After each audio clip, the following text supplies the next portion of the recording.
Assalamualaikum warahmatullahi wabarakatuh.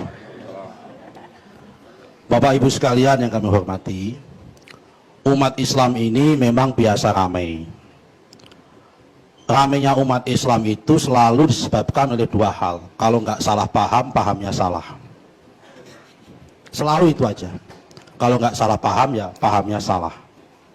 Saya ingin menegaskan di sini, yang namanya teks apapun itu bebas tafsir, bebas makna.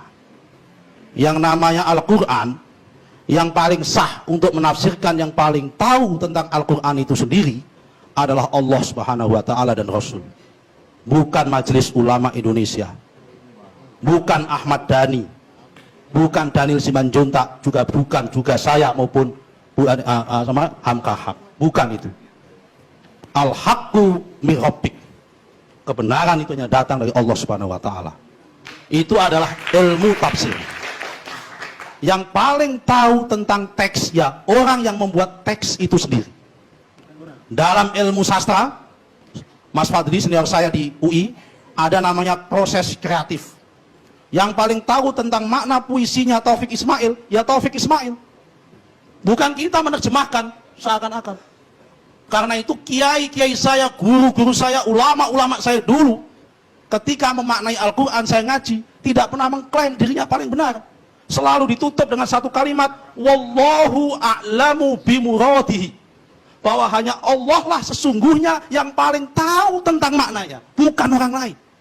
Karena itu kalau menjadi ulama, menjadi kiai, mengutip Al-Quran, jangan hanya mengutip dengan surat Al-Quran yang terjemahan. Man laisa syekh bil Quran wa syekhu syaiton. Barang siapa yang belajar Al-Quran tanpa guru, gurunya setan, multi interpretasi.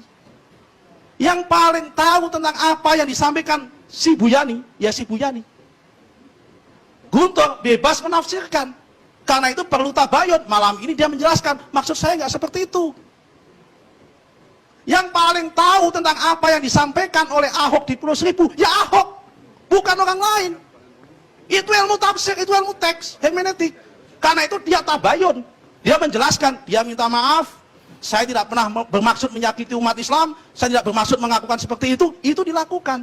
Pertanyaan saya, saudara saya Nasir Jamil tadi mengatakan, perlu tabayun. Majelis Ulama Indonesia hari ini membuat keterangan itu, yang katanya dijadikan resensi.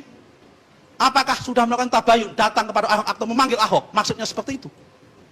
Tabayun itu harus memanggil orangnya, bukan berpendapat sendiri. Itu tabayun.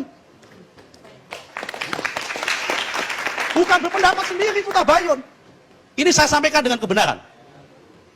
Untuk membuktikan apa yang saya sampaikan, saya ingin mengutip sebuah hadis Nabi. Nabi pernah mengatakan, khairul quruni qarni, summal ladzina yalunahum, summal ladzina yalunahum, summal ladzina yalunahum. Sebaik-baiknya masaku pada masa Nabi Muhammad. Setelah itu masa sahabat. Setelah itu masa sahabat Bani Umayyah. Setelah itu masa sahabat Bani Abbasiyah. Setelah itu masa ulama dan sebagainya sampai sekarang.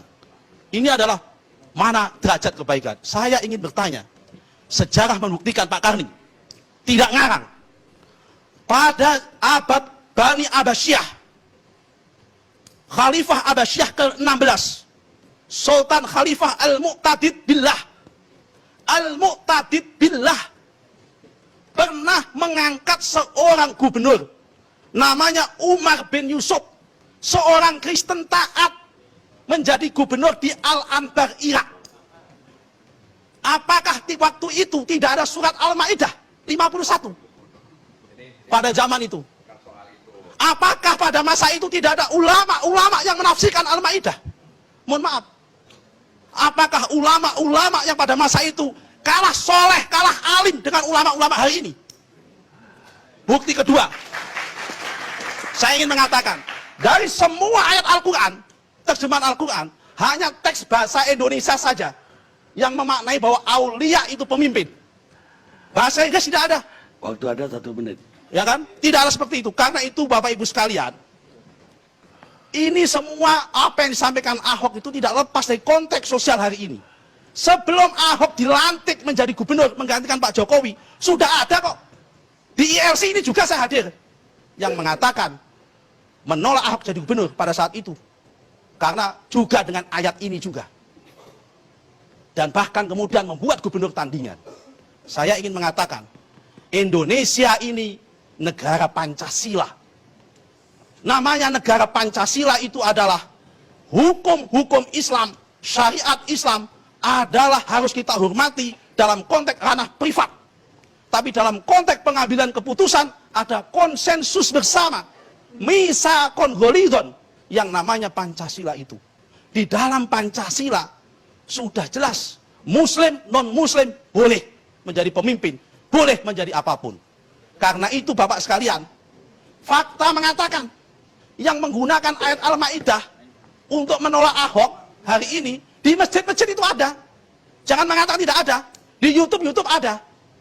Nah, karena itu apa yang disampaikan Ahok sudah jelas.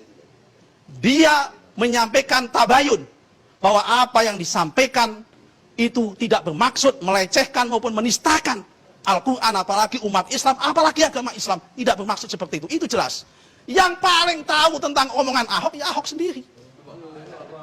Yang paling tahu tentang Al-Quran, yang paling tahu tentang Al-Quran, ya Allah Subhanahu wa Ta'ala. Ya, itu udah yang paling tahu tentang si Buyani, ya si Buyani itu sendiri. Itu udah ada sebutkan tadi. Oke, karena itu sekalian, kalau kita ingin berpolitik sebagai negara Pancasila, ayo kita sepakat bersama-sama malam ini, hentikan penggunaan ayat-ayat untuk politik. Ayat Al-Maidah tidak ada kaitannya dengan politik. Ayat Al-Maidah multitafsir. Karena multitafsir tidak usah dipakai justifikasi untuk menistakan orang, untuk melawan orang dan sebagainya. Kita kembalikan cita-cita besar kita sebagai bangsa Indonesia. Mendirikan negara ini susah. Baik. Mempertahankan negara ini jauh lebih susah. Karena itu negara ini tidak boleh bubar hanya karena urusan-urusan sepele. Baik. Sekian, terima kasih.